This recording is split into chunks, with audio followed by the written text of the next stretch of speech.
Et si je te disais qu'elle n'est pas partie parce que tu n'étais pas assez bien? Elle est partie parce que tu as oublié qui tu étais, ce feu, cette concentration, ce tranchant. Tu l'as laissé mourir au moment où tu as commencé à faire d'elle ton tout. Tu vois, les femmes ne quittent pas les hommes qui sont ancrés, elles quittent les hommes qui se perdent eux-mêmes. Tu n'as pas été abandonné parce que tu manquais d'amour, tu as été abandonné parce que tu en donnais trop, sans limite. Tu as commencé à la poursuivre, à t'expliquer, à te justifier. Tu as fait d'elle ton soleil et tu as oublié que tu étais un univers. Et quand tu t'es effondré en orbite autour d'elle, elle a cessé de te voir comme un homme et a commencé à te voir comme une option. Elle n'est pas tombée amoureuse de l'homme qui suppliait. Elle n'a pas pleuré pour l'homme qui continuait d'envoyer des messages après avoir été ignoré. Elle n'a pas respecté l'homme qui perdait le sommeil pendant qu'elle faisait la fête. Elle est tombée amoureuse de l'homme qui avait une mission. Un homme avec du silence derrière ses mots et de la distance dans son regard. Elle est tombée amoureuse de celui qui lui donnait l'impression qu'il pouvait disparaître à tout moment, parce que sa vie était plus grande qu'elle. Mais tu as renoncé à tout ça. Tu as plié. Tu as craqué. Et maintenant, elle est partie. Mais voici la partie à laquelle elle ne s'attendait pas, ton réveil. Le fait que tu t'extirpes des décombres pour devenir quelqu'un qu'elle ne peut plus atteindre. Car pendant qu'elle est là-bas à nourrir son ego, tu es sur le point de devenir glacial, stoïque et inébranlable. Et c'est ce silence qui la hantera, cette maîtrise émotionnelle qu'elle ne peut pas manipuler, cette indifférence qui blesse plus profondément que n'importe quelle insulte. Car lorsqu'un homme lâche prise sur la femme qu'il a quittée et avance sans amertume, quelque chose de terrifiant se produit. Il devient intouchable. Tu n'as pas besoin de tourner la page. Tu n'as pas besoin de vengeance. Tu as besoin d'une renaissance. Elle pensait avoir laissé un homme en morceaux, mais elle est sur le point de réaliser qu'elle a déclenché ton évolution. Numéro 1. La dure vérité, elle ne t'aimait pas. Elle aimait le pouvoir. Arrêtons de nous mentir. Elle ne t'aimait pas, toi. Non. Elle aimait la version de toi qui la laissait dans l'incertitude, la version qui avait de la discipline dans sa vie, des limites dans son esprit et du silence sur son téléphone. Elle aimait la sensation d'essayer de gagner ton attention, de se demander où elle se situait. Pas parce qu'elle est toxique, mais parce que c'est ainsi que fonctionne la psychologie humaine. Nous désirons ce qui est rare. Nous poursuivons ce qui n'est pas garanti. Elle était accro au frisson de la poursuite, pas à la sécurité de la possession. Au moment où tu as concentré toute ton attention sur elle, quand tu as commencé à dire oui à tout, à répondre instantanément, à annuler tes plans, juste pour être disponible, c'est là qu'elle a commencé à décrocher. Tu n'étais plus un homme à ses yeux, tu n'étais qu'un miroir reflétant son importance. Et les miroirs deviennent ennuyeux quand ils cessent de nous défier. Elle n'est pas tombée en désamour de toi. Elle est sortie de son obsession. Cette étincelle qu'elle avait autrefois n'était pas de l'amour. C'était l'ivresse d'essayer de conquérir quelqu'un qui n'avait pas besoin d'elle. Et une fois qu'elle a senti qu'elle te possédait, cette étincelle s'est éteinte. Tu as perdu ton avantage et, avec lui, son respect. Tu pensais qu'être plus doux, plus disponible et plus émotif la rapprocherait, que la vulnérabilité l'inciterait à rester. Mais la vérité, c'est que cela lui a fait te voir différemment, non pas comme un homme à suivre, mais comme quelqu'un qu'elle pouvait contrôler, quelqu'un qui se pliait, changeait et se brisait pour lui plaire. Et au fond, cela a tué l'attirance. Elle n'est pas partie parce que tu n'étais pas bon pour elle. Elle est partie parce que tu as cessé d'être un défi. Tu es devenu prévisible. Et au moment où elle a cessé de se demander si elle pouvait te perdre, elle a cessé de se soucier de le faire. Laisse ça infuser. Elle ne t'aimait pas. Elle aimait le pouvoir que tu lui donnais, l'accès émotionnel, le contrôle. Mais voici le retournement de situation. Quand tu cesseras d'avoir besoin de sa validation, quand tu disparaîtras dans l'ombre pour te concentrer sur toi-même, quand tu te lèveras comme une putain de tempête sans rien à prouver et rien à dire, c'est là qu'elle sentira le vide. C'est là que le silence commencera à hurler, parce qu'elle ne voulait pas de ton amour. Elle voulait ta force. Et maintenant que tu la reprends, c'est elle qui perd. Numéro 2. Son attirance meurt quand tu supplies. Tu pensais que lui montrer à quel point tu tenais à elle sauverait la situation. Tu pensais qu'en vidant ton sac, en confessant tout, en la suppliant de rester, tu la rapprocherais d'une manière ou d'une autre. Non, ce n'est pas comme ça que fonctionne l'attirance. L'attirance ne naît pas du désespoir, elle y meurt. Chaque fois que tu suppliais, chaque fois que tu textais, « S'il te plaît, parle-moi ». Chaque fois que tu essayais de lui rappeler les bons moments, tu ne la ramenais pas, tu la repoussais encore plus loin. Parce qu'à ce moment-là, tu n'étais pas un homme debout sur un sol solide. Tu étais à genoux, émotionnellement à nu, lui donnant tout le pouvoir, tout en te dépouillant de ta dignité. Elle a peut-être souri, elle t'a peut-être dit qu'elle avait besoin d'espace, mais à l'intérieur, elle avait déjà pris sa décision. Les femmes partent rarement physiquement avant d'être parties mentalement. Elle était partie bien avant de franchir la porte, et tes supplications n'ont fait que confirmer son choix. Tu es devenu prévisible, faible et émotionnellement dépendant. Et cela a tué le mystère. Ça a tué le défi. Tu n'étais plus l'homme qui l'attirait autrefois. Tu es devenu l'écho d'un homme s'accrochant à ce qu'il pensait être de l'amour, mais qui n'était en réalité que du contrôle. Tu ne l'aimais pas. Tu craignais le vide de son absence. Ce n'est pas de l'amour, c'est de la peur déguisée en dévotion. Chaque message que tu as envoyé, chaque note vocale, chaque paragraphe, chaque excuse, ça n'a pas touché son cœur, ça a touché son ego. Elle ne s'est pas sentie plus proche de toi, elle s'est sentie au-dessus de toi. Et une fois que cette dynamique s'inverse, une fois qu'elle sent qu'elle peut trouver mieux, elle se déconnecte mentalement. Les femmes ne poursuivent pas les hommes qui les poursuivent. Elles poursuivent les hommes qu'elles ne peuvent pas entièrement cerner. Les hommes qui s'éloignent les premiers. Les hommes qui savent que supplier n'est pas une force, c'est une trahison de soi-même. L'homme qui plaide est l'homme qui a déjà perdu. Et voici la vérité plus profonde. Quand tu arrêtes de supplier, quand tu entres dans le silence, quand tu disparais dans ta mission sans explication ni drame, c'est là que les graines du regret sont plantées. Pas par manipulation, mais parce que ce silence la force à faire face à ses propres choix.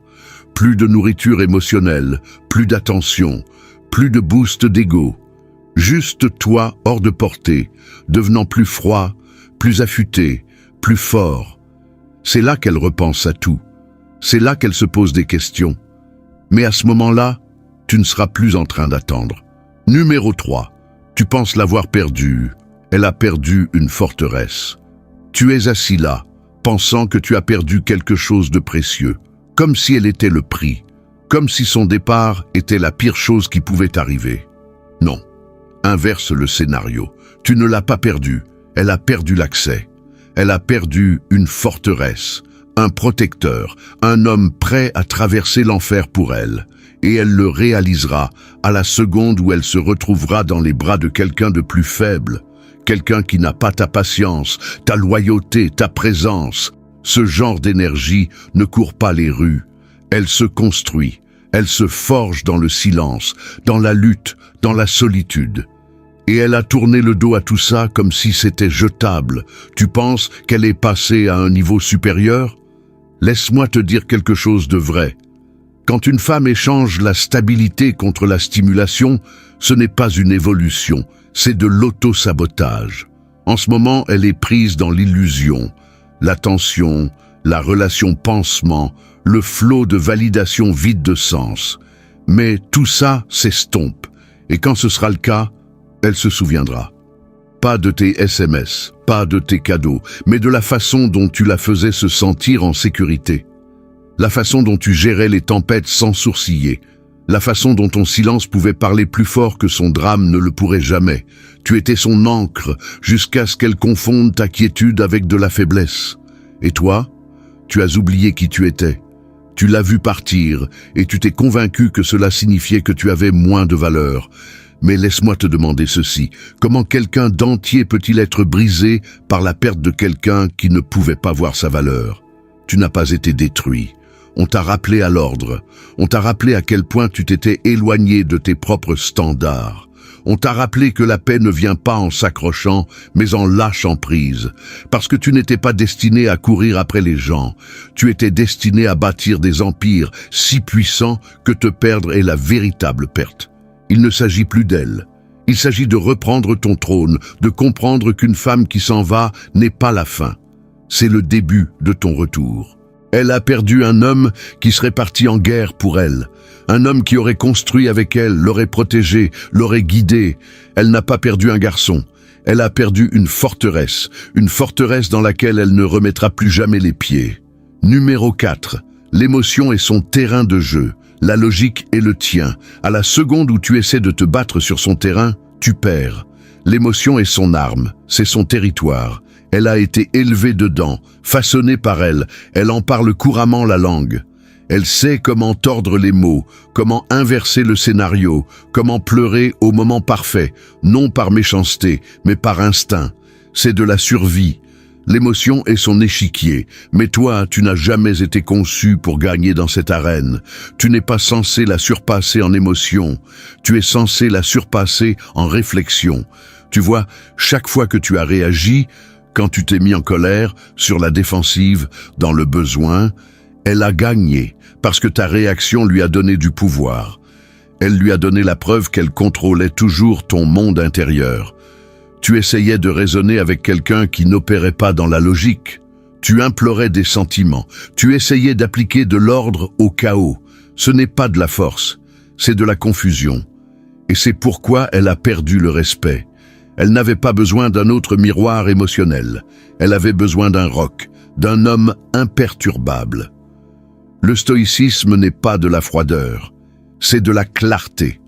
C'est choisir la logique plutôt que la panique. C'est regarder sa tempête faire rage pendant que tu restes immobile. Et dans cette immobilité, tu regagnes le pouvoir. Pas en criant, pas en l'ignorant, mais en cessant de t'engager dans un drame que tu n'as pas créé. Quand elle voit que ces pics émotionnels ne te font pas bouger, que son silence est accueilli par ta concentration, que ses jeux sont accueillis par l'indifférence, tout bascule. Parce que les femmes ne regrettent pas d'avoir perdu un homme qui les poursuit. Elles regrettent d'avoir perdu celui qu'elles ne pouvaient pas ébranler. Elle testera, elle provoquera, elle essaiera de ressusciter le chaos émotionnel juste pour voir si tu mords à l'hameçon. Mais quand tu cesseras de réagir, quand tu cesseras d'essayer de t'expliquer à quelqu'un qui s'obstine à ne pas te comprendre, c'est là que tu gagneras. Pas seulement sur elle, mais sur toi-même. Parce que la maîtrise de soi est la forme de pouvoir la plus rare. Et une fois que tu la maîtrises, rien ni personne ne peut plus te manipuler. Numéro 5. Détache-toi ou sois détruit. L'attachement est la racine de ta souffrance. Relis ça. La douleur que tu ressens, ce n'est pas de l'amour, c'est de l'attachement. C'est ton esprit qui s'accroche à un fantasme, pas à la réalité. Tu ne pleures pas sa perte, tu pleures la version d'elle que tu as créée dans ta tête, celle qui ne partirait jamais, qui apprécierait ta loyauté, qui verrait ta valeur sans qu'on ait besoin de le lui rappeler. Mais cette version n'a jamais existé, et plus tu t'accroches à son image, plus tu saignes pour un fantôme.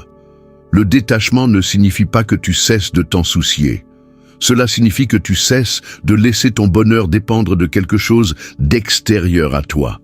Tu cesses d'essayer de contrôler ce qui n'est pas à toi de contrôler. C'est du stoïcisme pur. Épictète l'a dit. Nous ne souffrons pas des événements de notre vie, mais de notre jugement à leur sujet. Tu as jugé son départ comme une tragédie. Et si c'était une libération? Et si c'était la réinitialisation divine dont tu avais besoin pour te reconstruire avec des contours plus nets et des limites plus claires? En ce moment, chaque pensée à son sujet, chaque fois que tu relis d'anciens messages, chaque faux scénario que tu rejoues, tout cela te vide de ton énergie. Tu investis ton énergie dans un passé qui ne reviendra pas. Et chaque seconde que tu y consacres, tu retardes ton évolution. Tu retardes le moment où tu deviendras vraiment dangereux. L'homme qui ne veut rien, ne craint rien et n'a besoin de personne.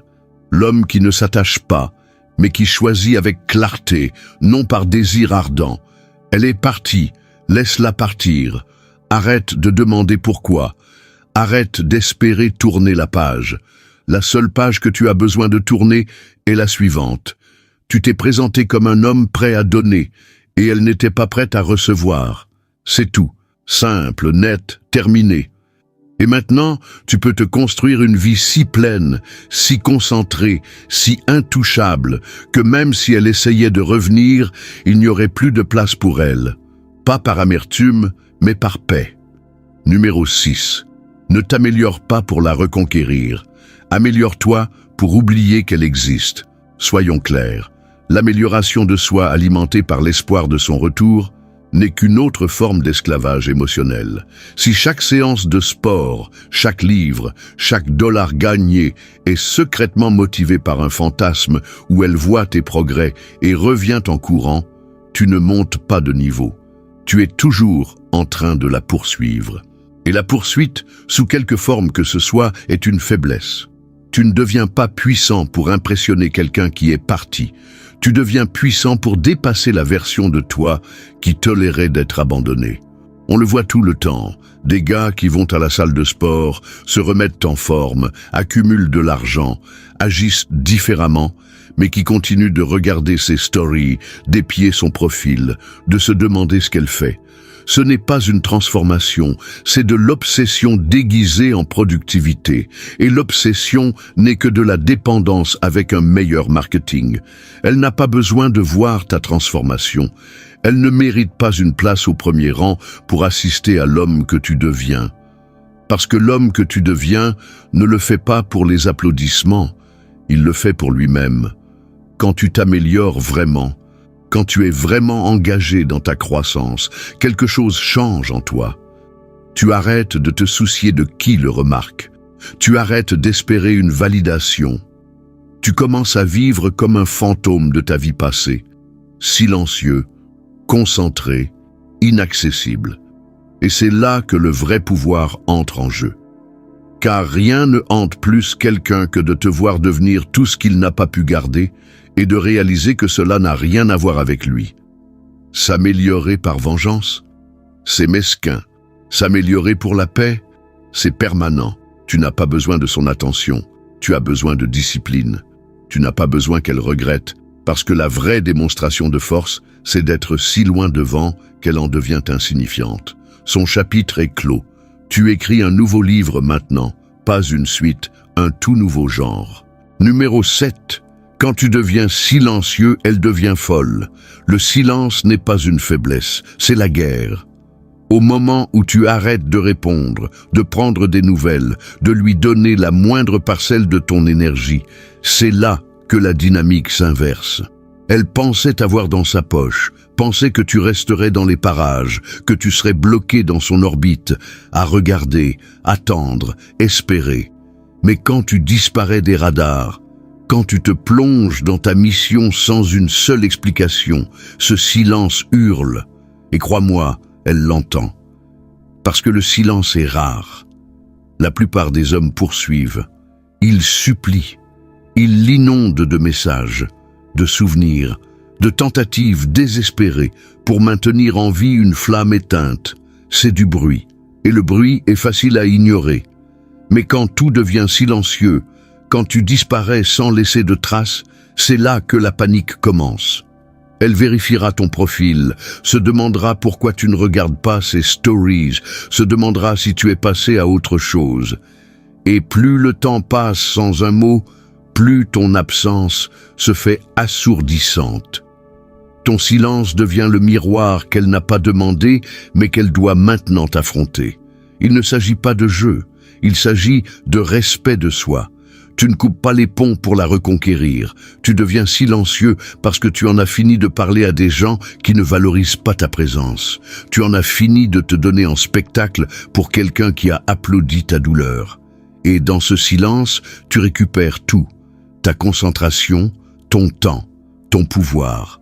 Chaque jour où tu restes silencieux est un rappel pour elle et pour toi-même que tu n'agis plus sous le coup de l'émotion. Tu agis avec discipline. Finalement, elle brisera le silence. Peut-être avec un salut, peut-être avec une réaction, peut-être avec une excuse bidon. Mais à ce moment-là, la version de toi qui s'en souciait aura disparu depuis longtemps. Elle tendra la main à l'homme qu'elle a quitté, mais tu seras un étranger pour elle désormais. Et rien n'est plus glacial qu'un homme qui n'a plus besoin de tourner la page, d'attention ou de vengeance, seulement de la distance.